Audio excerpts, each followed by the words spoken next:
नालायक। लेखिका विवेकी रॉय। जनवरी में एक दिन जब शीतलहर के छांटे बरस रहे थे और शहर के ऊंचे ऊंचे भवनों से ऊपर उठे सूरज की किरणें थरथर कर रही थीं, लोगों ने देखा कि शहर में असाधारण भीड़ बढ़ गई है। ये कैसा कुंभ पर्व कुछ पहले ही यहाँ आ गया। अथवा स्वर्गीय जवाहरलाल नेहरू जैसा कोई नेता तो शहर में नहीं आया है। अथवा पाकिस्तान से शरणार्थी आ गए। अथवा आज मिट्टी का तेल बटने वाला है। ये कैसे देहाती घुसपैठिए नगर की शांत सड़कों को हलचलों में डुबोने लगे। कैसे फतेहाल हैं। चेहरों पर हवाइयाँ उड़ रही हैं।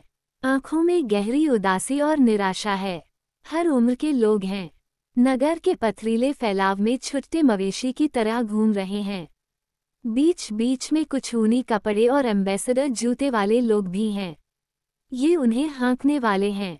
बाद में पता चला कि आज जिला परिषद में प्राइमरी स्कूलों के लिए एंट्रेंड अध्यापकों का चुनाव है। 300 अध्यापक चुने जाएंगे। 10,000 उम्मीदवार आए हैं और प्रति उम्मीदवार लगभग 5-6 सिफारिश करने वाले। दर्शक भी काफ़ी हैं और सब मिलाकर एक मेला उतर आया है। मेरे यहाँ एक उम्मीदवार और उसके 4 सिफारिशी पहुँचे तो मैंने इस तरह की बात की जैसे मैं ही चेयरमैन साहब हूँ। मैंने पूछा, आपका उम्मीदवार किस डिवीजन में पास है? 3rd division. उत्तर मिला। 3rd डिवीजन हाई स्कूल पास है। क्या वह हरिजन है? क्या वह स्वतंत्रता सेनानी का आश्रित है? क्या वह सीमा पर तैनात सैनिक का? नहीं, ये सब तो कुछ नहीं। पुत्र है। तब कैसे चले हैं उसे लेकर? 3rd डिवीजन के लिए दुनिया में कोई जगह नहीं है। आप ठीक कहते हैं, मगर 3rd डिवीजन के लिए दुनिया में कोई जगह हो चाहे न हो, पर स्कूल मास्टर की जगह तो रिजर्व ही समझिए। आप लोग गलत समझते हैं। अब शिक्षा में तरक्की की जाएगी। योग्य लोग भर्ती किए जाएंगे। शिक्षा का स्तर गिर रहा है, उसे अब और नहीं गिरने दिया जाएगा। शिक्षा का स्तर तो आप नहीं गिरने देंगे, परंतु ये बताइए कि आप क्या चुनाव भी नहीं लड़ेंगे? अब तक तो मैं जैसे चेयरमैन साहब बना बोल रहा था, परंतु इस प्रश्न के बाद मेरी कुर्सी जैसे खिसक गई और मैं मास्टर होकर जमीन पर उतरकर बात करने लगा। बात देर तक हुई। अंत में मैंने कहा, चेयरमैन साहब से मेरा ऐसा परिचय नहीं है कि मैं आपके उम्मीदवार की सिफारिश में चलूं। इसके लिए आप लोग ही काफ़ी है। हाँ, चलिए आपके साथ चल सकता हूँ। जीवन में पहली बार सिफारिश का ये तरीका जाना। एक कागज़ पर उम्मीदवार का नाम, ग्राम और शिक्षादि लिखा गया और उसके नीचे सिफारिश करने वालों ने अपने अपने हस्ताक्षर किए। कागज़ मेरी तरफ बढ़ाया गया। मैंने भी बकलम खुद कर दिया। अब संक्षेप में आज का काम था वह कागज़ चेयरमैन साहब के हाथों में दे देना। चुनाव की कार्रवाई होने में 1 घंटे की देर थी। पता चला कि चेयरमैन साहब जिला परिषद में हैं। हम लोग पहुँचे, लेकिन ये क्या, यहाँ तो अद्भुत अपार जनसागर पहले से ही उमड़कर जम गया है। प्रवेश द्वार से लेकर बाहर आंगन, लान, मैदान, चौक, सड़क और लगभग 2-3 फरलांग तक ठसमठस आदमी भरे हैं। जिधर देखें उधर मुंड ही मुंड दिखाई पड़ रहे हैं। किसी को पता नहीं कि क्यों खड़े हैं, बस खड़े हैं। चुनाव हो रहा है। जो पहले आए वे पहले से फाटक की ओर खड़े हैं और जो बाद में आए वे उनके पीछे खड़े होते गए।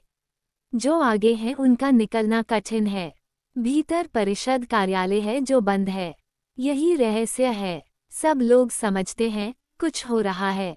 सब लोग जमे हैं कि कहीं बाहर गए और इधर कहीं कुछ हो न जाए। बड़ी देर तक भीतर जाने का प्रयत्न किया, मगर किसी प्रकार सफलता नहीं मिली तो उसी प्रकार हम लोग भी खड़े हो गए। पान, चाय, चाट, चीनियाँ, बादाम और मिठाई की दुकान का सामान सुबह ही चट हो गया। नया स्टॉक लाने के लिए ये शहर की ओर दौड़े। फुटपाथ पर बैठे हाथ देखने वाले ज्योतिषी और शकुन निकालने वाले पंडितों की चल निकली।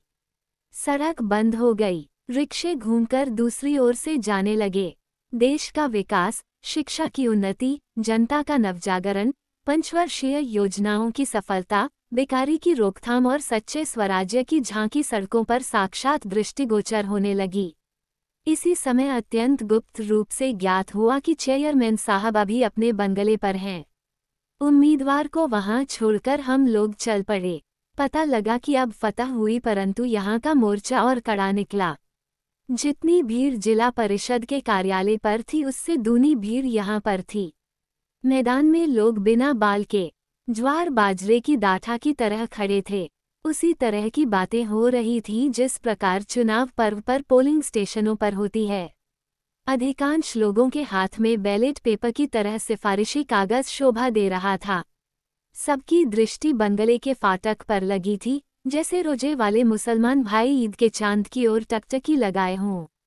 सभी लोग आगे जाना चाहते हैं, परंतु आगे जमे हुए लोगों का जमाव इतना सघन है कि अक्ल काम नहीं कर रही है।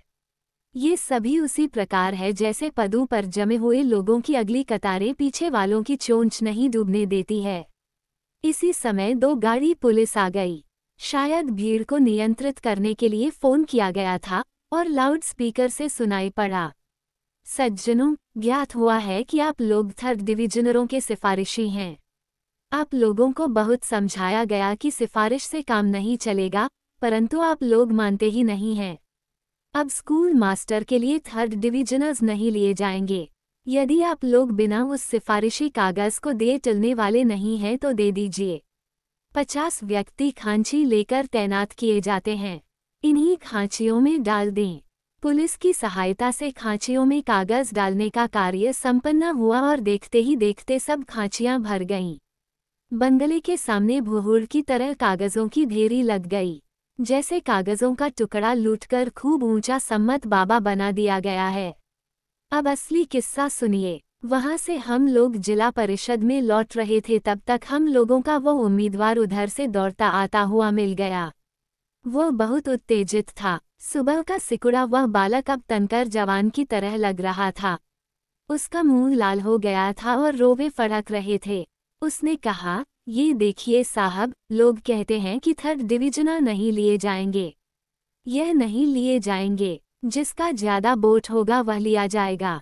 हम लोग 1st और 2nd डिवीजन वालों के खिलाफ आंदोलन करेंगे। ये लोग हम लोगों का हक मार रहे हैं। हम लोग मीटिंग करने जा रहे हैं। ये कहकर वह भाग गया। जैसे गोबर बारूद हो गया। लड़का है, कहीं कुछ गलती न कर दे, इसलिए हम लोग भी उधर ही लपके। कुछ दूर आगे बढ़ने पर देखा कि एक भारी भीड़ हूँ हाँ करती पश्चिम की ओर सड़क पकड़कर भागती चली जा रही है। कुछ लोग 3rd डिवीजनर्स जिंदाबाद के नारे लगा रहे हैं। कुछ लोग परिषद के अधिकारियों के विरुद्ध बक-झक रहे हैं। एक लड़के के द्वारा ज्ञात हुआ कि शहर से बाहर जहां पुलिस और CID वाले नहीं पहुंच सके, उन लोगों की कॉन्फ्रेंस होगी और उसमें अत्यंत आवश्यक प्रस्ताव पास किए जाएंगे। ये सब लोग जो जा रहे हैं सभी 3rd डिवीजनर्स हैं। लगभग 1.5 मील दूर नदी के किनारे एक बगीचे में सब लोग एकत्र हुए। एक काली माई का टूटा चबूतरा मंच का कार्य कर रहा था, जिस पर खड़े एक युवक ने कहा, दोस्तों, घास पर, पेड़ पर, मेड़ पर, डाल पर और जमीन पर जिसे जहां जगह मिले बैठ जाइए। आज हम इस 3rd डिवीजनर्स कॉन्फ्रेंस में करो या मरो का नारा लगाएंगे और जीवन का संकल्प लेंगे। अब तक हम लोग मौत का, नरक का जीवन बिताते आ रहे हैं। सारी दुनिया हमें धक्का देती है। हमारे लिए हर जगह दरवाजा बंद है। जैसे हम आदमी नहीं बैल हैं। हम हरगिज नहीं मानते कि कागज की 3 लकीरों के कारण हम लोग नालायक हैं। हमने फीस दी, हमने स्कूल में समय बिताया, हमने परीक्षा दी। परीक्षा में यदि 3rd डिवीजन आया तो ये हमारी सरकार का, स्कूल के अधिकारियों का दोष है। हम उनसे पूछना चाहते हैं कि आखिर हमारा 3rd डिवीजन क्यों आया? हमारा जो नुकसान हुआ उसका जिम्मेदार कौन है? हम लोग उक्त संस्थानों और लोगों पर मुकदमा कायम करेंगे और हर्जाना लेंगे। हम लोग 1st क्लास के आदमी हैं। हम लोगों को जिन्होंने 3rd क्लास का बनाया, वे अपराधी हैं, चोर हैं। ये लोग आज उल्टा चोर कोतवाल को डांटे की कहावत चरितार्थ कर रहे हैं। हम लोगों को नौकरी के लिए नाक रगड़नी पड़ती है। 2-2, 4-4 लोगों को खर्चा वर्चा देकर साथ लाना पड़ता है। इस पर भी दुत्कार, खिलवाड़ नहीं, ये प्रजातंत्र है। वोट का युग है, तो हो जाए वोटिंग, देखें किसकी संख्या अधिक है। संख्या बल पर निरक्षर यदि MLA हो सकता है तो क्या हम 3rd डिवीजनर्स को मुदर्रिसी भी नहीं मिल सकती है? भाइयों, यही मुदर्रिसी तो हम लोगों के लिए शरण थी। सो इस पर भी फर्स्ट सेकंड डिवीजन वालों ने धावा बोल दिया। यह अधिकार अतिक्रमण है। वे लोग रेल में, विकास में और दूसरी सरकारी नौकरियों में जाएं। यह मास्टर की गद्दी छोड़ें। इसके लिए हम लोगों को आंदोलन करना होगा।